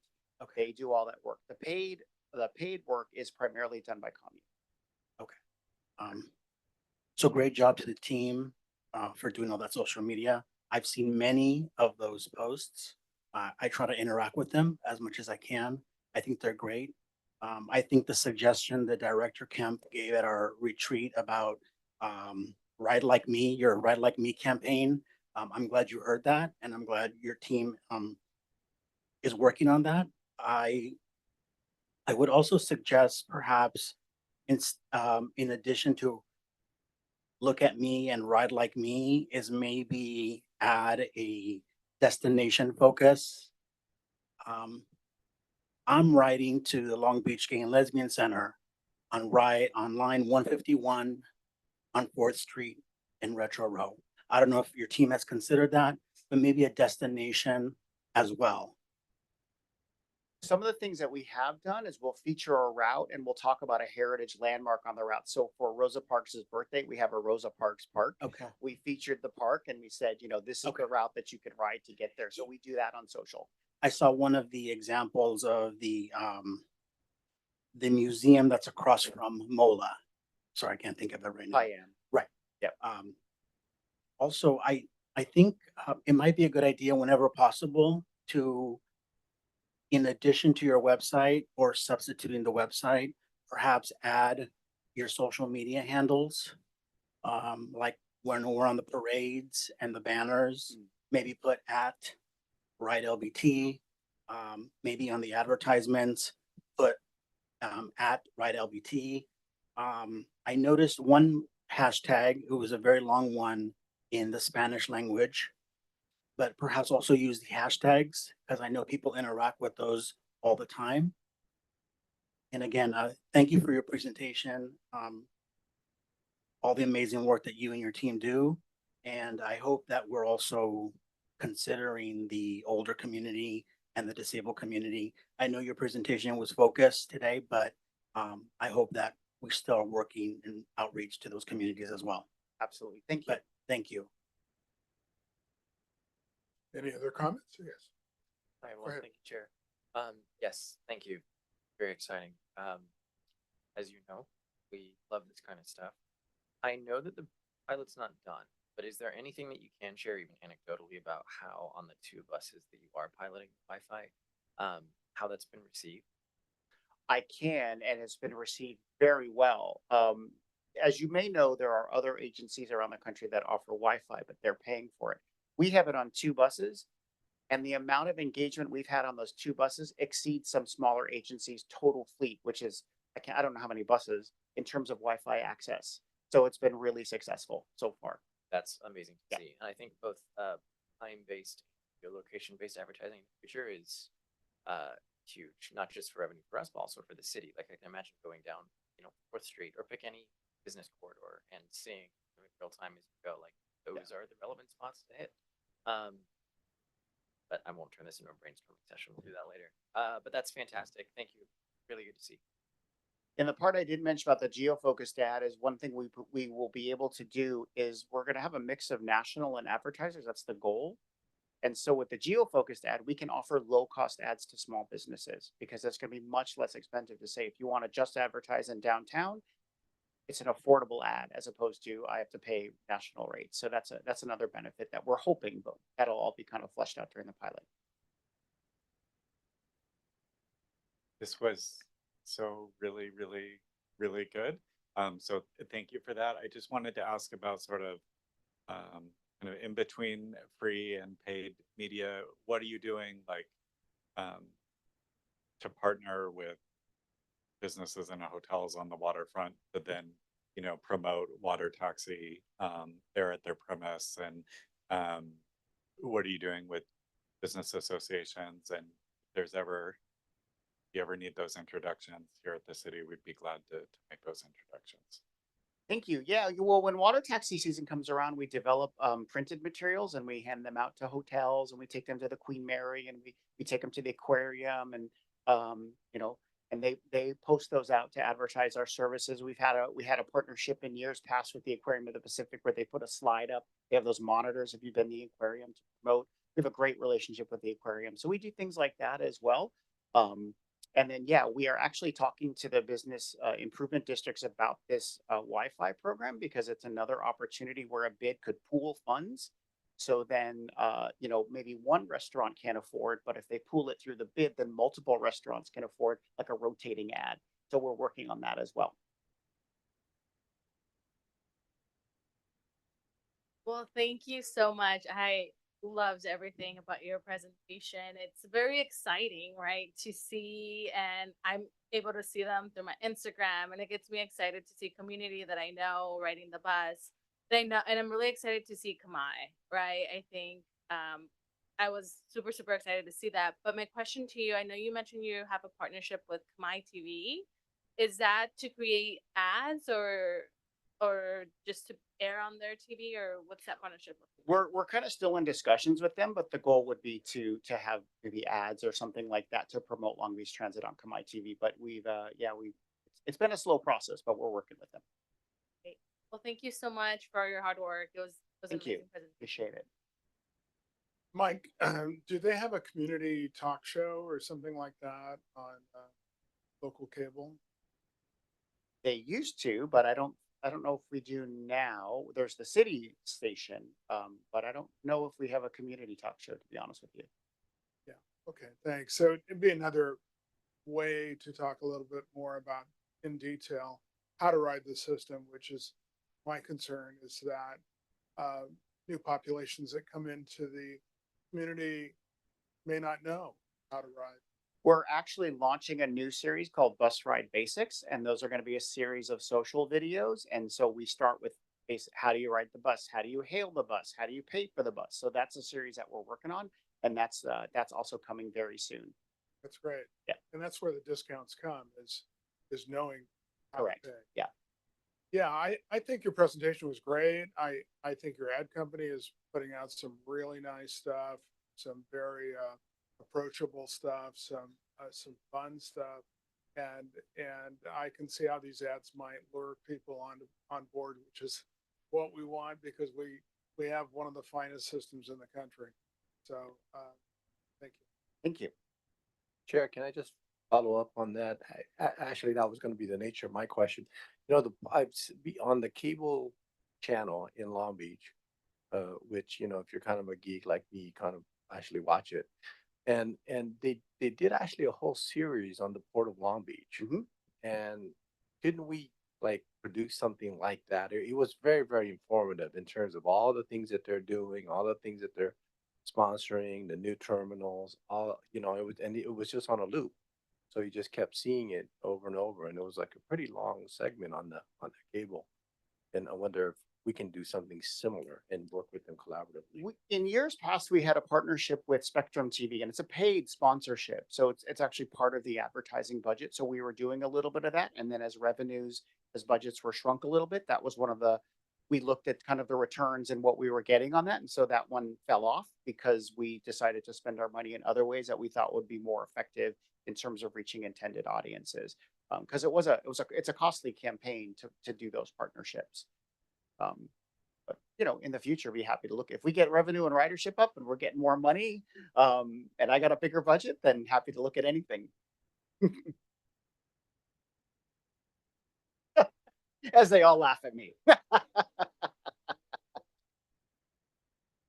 Thank you. Sorry, I do have one last question. If we're talking about, especially the younger demographics, right, and meeting them where we're at, given the direction that's shifting, do we do anything in terms of audio only mediums like podcasts? Because I know in particular young demographic, We do advertising on Spotify. Okay. We get a good deal on Spotify. That's in English and in Spanish. So yes, we do audio ads. I thought about having a few, but I thought visual is better. So yes, but we do advertise. We do audio. We also do audio stuff with on podcasts at CSULB because they've launched some podcasts. So we have a partnership with CSULB, and some of our ads come through on some of their podcasts as well. That's perfect. Exactly what I was going to ask. Thank you. All right, there are no other comments, so I'd like to thank you, Mike, for your presentation.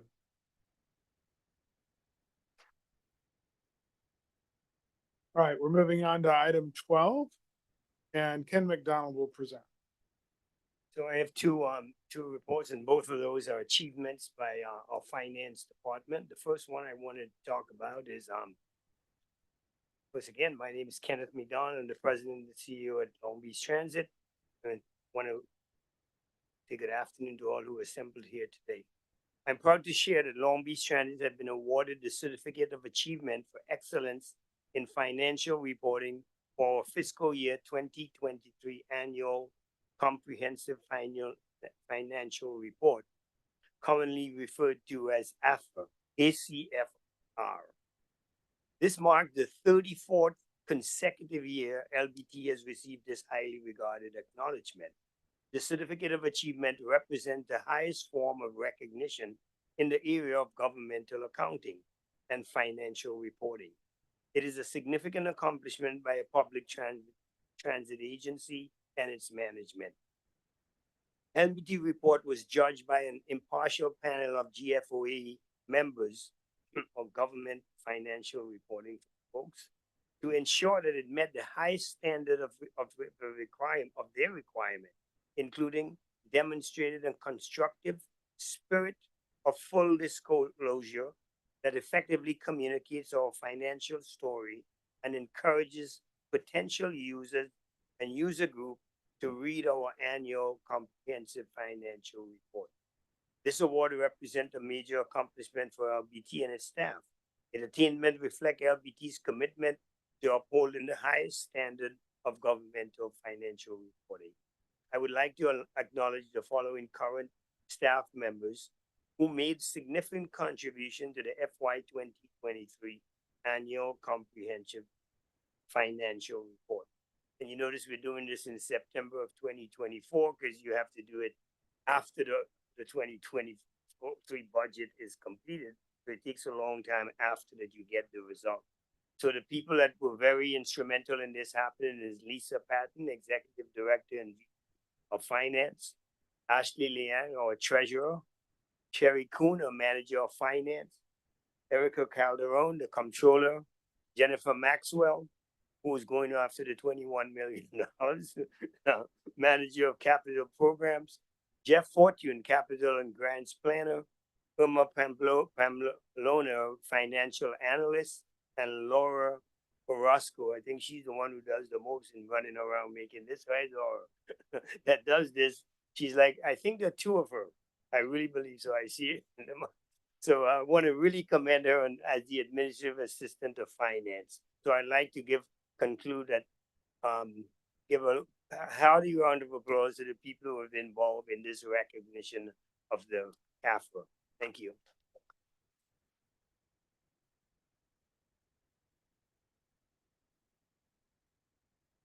So I could stop or I could flow right into my second award, which goes under the same thing, in that I'm before you to present the distinguished budget. The first one was the CAFRA. This is the budget award for Long Beach Transit fiscal year 2025 budget. Each year, the budget, the director approve a budget. The directors approve a budget to implement the agency objectives and strategy and priority. For fiscal year 2025, LBT Transit was awarded the GFOA Distinguished Budget Presentation Award. I want to make sure I'm saying the right thing because I thought this was 24. Was it 2024? It's 25. I got it right? I'm going to stop and make sure I'm not giving wrong. It's 2025. Yes, it's 2025. I'm questioning Jen. I should never do that. The fiscal, this represents the 8th consecutive year that LBT has received this significant recognition, and it reflects the agency commitment to meeting the highest principles of budgeting and reporting. In order to receive this award, LBT had to satisfy nationally recognized guidelines for effective budget presentation. These guidelines include a policy document, a financial plan, an operation guideline, and a communication device. And the budget met all of these and passed it. LBT's budget document was evaluated by an impartial panel and was found to meet the program's high standard across 25 specific criteria.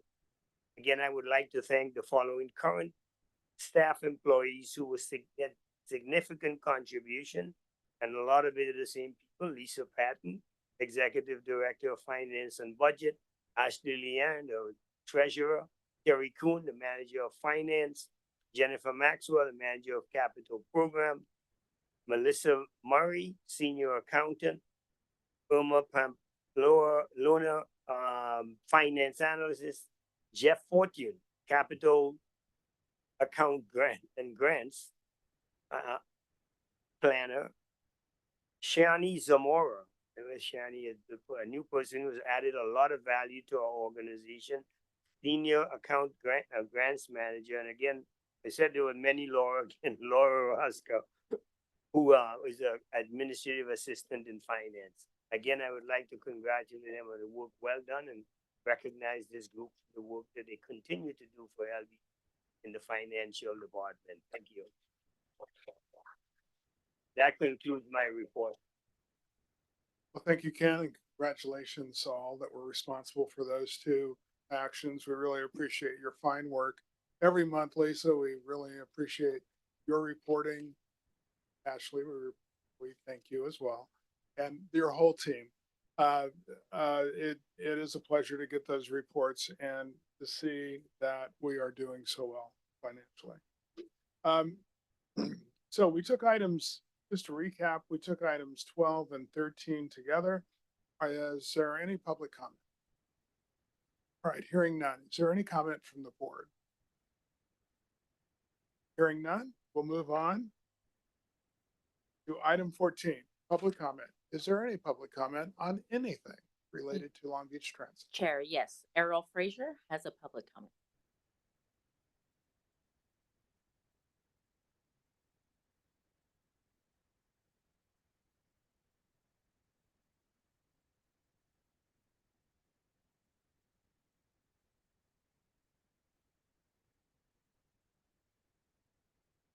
Members of the board, good evening. My name is Errol Fraser and I'm the Vice President of the ATU 1277. I'm here to report a situation where LBT has repeatedly refused to respect the religious beliefs of one of its employees. This employee wishes to be able to wear her religious head covering as she works. This should not be a controversial issue. Yet, LBT refuses to comply with the law and claims that its uniform policy forbids the wearing of a religious wrap for the purpose of covering her head. The federal EEOC has long held that an employer's uniform policy cannot bar an employee from wearing religious garments. In 2015, the U.S. Supreme Court in the EEOC versus the Abercrombie and Fitch rejected the claim that the employer's look or uniform policy allows it to ban the wearing of religious headscarves. My union member has put in for a religious accommodation February the 5th, 2024. After being written up January 29, 2024, for signing on with a do-rag during a second meeting that was held August the 21st, 2024, my member, my steward, and myself had to repeatedly correct the regulatory compliance and civil rights manager about her disrespectful and offensive comments concerning my member's religious wrap. She was also told that she could not wear her religious wrap until the manager had finished her investigation.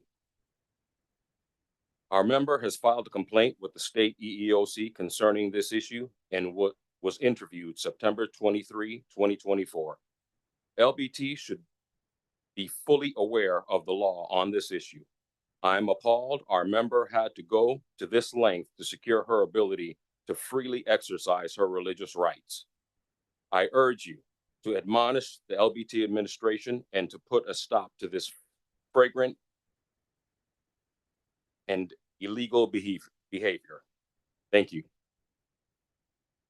Thank you. Is there any other public comment? All right, hearing none, we'll move to item 15, which is closed session. At this time, I'd like to move into closed session to discuss the item set forth on the agenda, item 15. Are there any public comments before I do? Hearing none, the board is adjourned to closed session.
All right, so we're back from closed session. The board now reconvenes. And will the general counsel provide the closed session report on agenda item 15? Yes, thank you, Chair Sutton. The board, council, and staff met in closed session on the posted agenda item. And no action was taken, direction was given. That concludes my closed session report. Thank you. Now we'll take item 16 and Lisa Patton will present. Good afternoon, Chair Sutton, members of the board, Mr. McDonald. My name is Lisa Patton and I'm the Executive Director and Vice President of Finance and Budget. I am before you today to request the Board of Directors approval to update the leasing guidelines for 4801 Airport Plaza Drive as follows. Increase the range of tenant improvement allowances from the current $10 to $6 per square foot, $10 to $100 per square foot. And 2, increase the range of lease rental rates from the current $2.25 to $2.75 range per square foot to $2.35 range per square foot. As a frame of reference, the guidelines I will be reviewing with you today were included in your board packet. By way of background, the leasing guidelines currently in place were adopted by the board at the March 25, 2021 Board of Directors.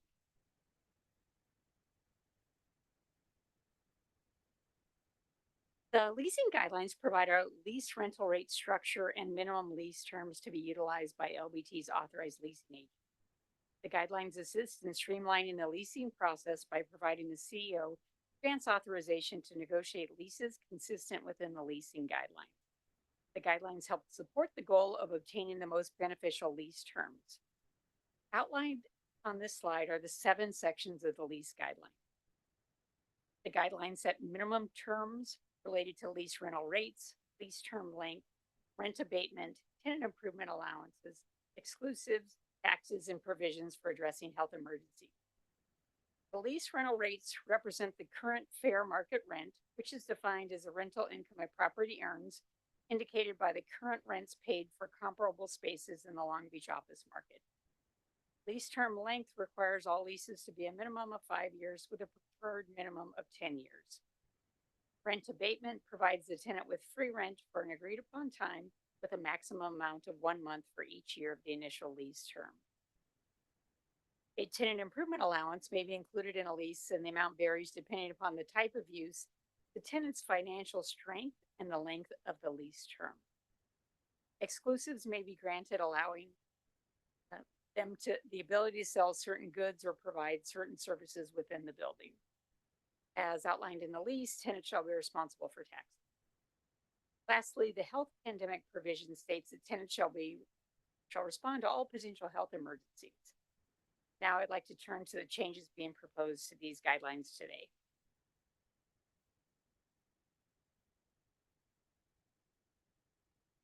This slide shows the current range and the proposed increases to the upper limit of the ranges.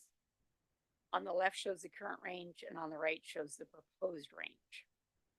Since the initial approval of the guidelines, changes in the economy and the commercial real estate market have impacted tenant improvement costs and lease rental rates. Increases in construction costs are impacting tenant improvements. As an example, the California Department of General Services Construction Cost Index increased 37% over the last few years. This index measures cost trends for construction, labor, and material. To align with rising costs and to remain competitive in the market, staff is requesting an increase to the upper limit of the tenant improvement allowance range. The current range is from $10 to $60 per square foot. Today, I'm asking the board to approve increase in the upper range from $60 to $100 per square foot. Additionally, staff is recommending an adjustment to the upper limit of the lease rental rates range, increasing the upper limit from $2.75 to $3.25 per square foot. This change would align LBT with the current rates for commercial office space in the Long Beach area. In the commercial industry, office vacancy rates have significantly increased over the past few years. Vacancy rates in Long Beach increased from 9% pre-COVID levels to currently 25% vacancy, and have not seen any significant improvements over the last 12 months. Structural shifts remain, with most companies embracing a hybrid work environment. New leasing activity is gravitating towards buildings with more attractive amenities. Increasing tenant improvement allowances may result in higher upfront costs for LBT at the start of new leases. The outset to offering more competitive tenant improvement allowances is the increased ability to attract high quality tenants and ability to potentially charge higher rental rates. The increases to the upper range of tenant improvement allowances and to the upper range of rental rates will strengthen LBT's position in a market where the office vacancy rate has been steadily increasing over the past few years. In summary, staff is requesting the Board of Directors approval to update the leasing guidelines for 4801 Airport Plaza Drive as follows. Increase the range of tenant improvement allowance from $10.60 per square foot to $10 to $100 per square foot, and increase the range of lease rental rates from $2.25 to $2.75 per square foot to $2.25 to $3.25 per square foot. This concludes my presentation. Thank you. Thank you, Lisa. Is there any public comment? Hearing none. Is there any board comment? Any questions? Oh, that's right. I have to ask for a motion first. A motion to approve? So, Thank you. second. Thank you. Now we can ask questions. Is there any comment from the board?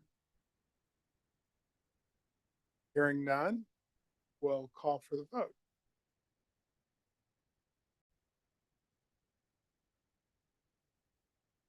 Thank you, Siri.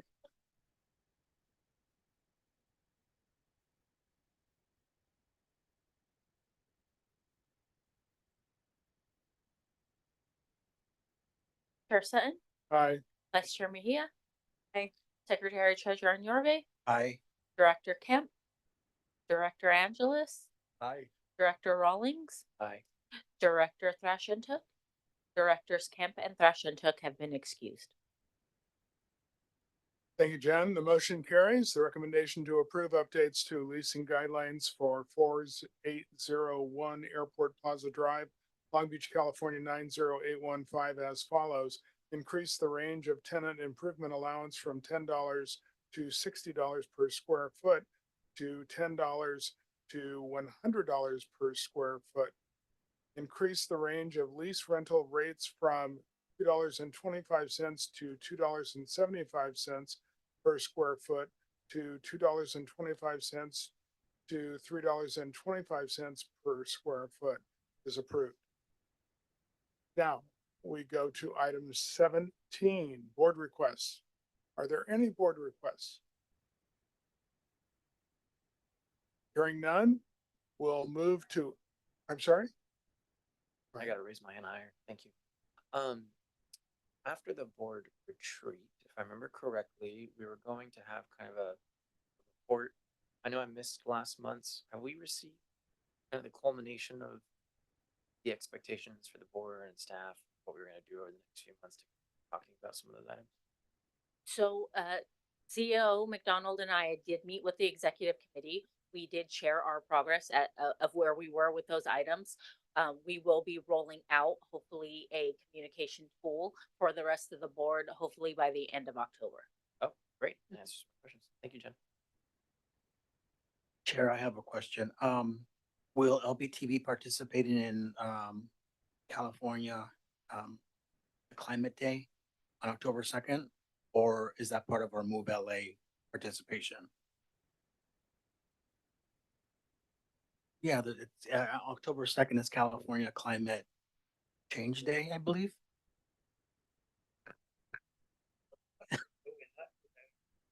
Okay. So, Oh, Mr. Cleaner McDonald, Day, there you go.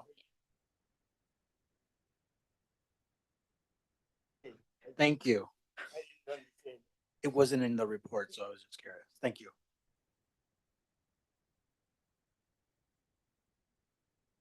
Any other comments? Hearing none, we'll move on to item 18. The next regular meeting will be held on October 24th, 2024. Do I have a motion? It says approve recommendation. Do we have to vote on that? Awesome. All right. Do I hear a motion to approve the next meeting? No, it said, okay. Take two. It's late. All right. So do I hear a motion to adjourn? So move. Wonderful. Second? Second. Awesome. All right. We have a motion to adjourn. Let's vote. Chair Sutton, Aye. Vice Chair Mejia, Aye. Secretary Treasurer Nyorbe, Aye. Director Angeles, Aye. Director Kemp, Director Rawlings, Aye. Director Thrashentuk, Directors Kemp and Thrashentuk have been excused. All right, the motion carries. Meeting is now adjourned. The next regular meeting will be on October 24th, 2024. Thank you all for staying late.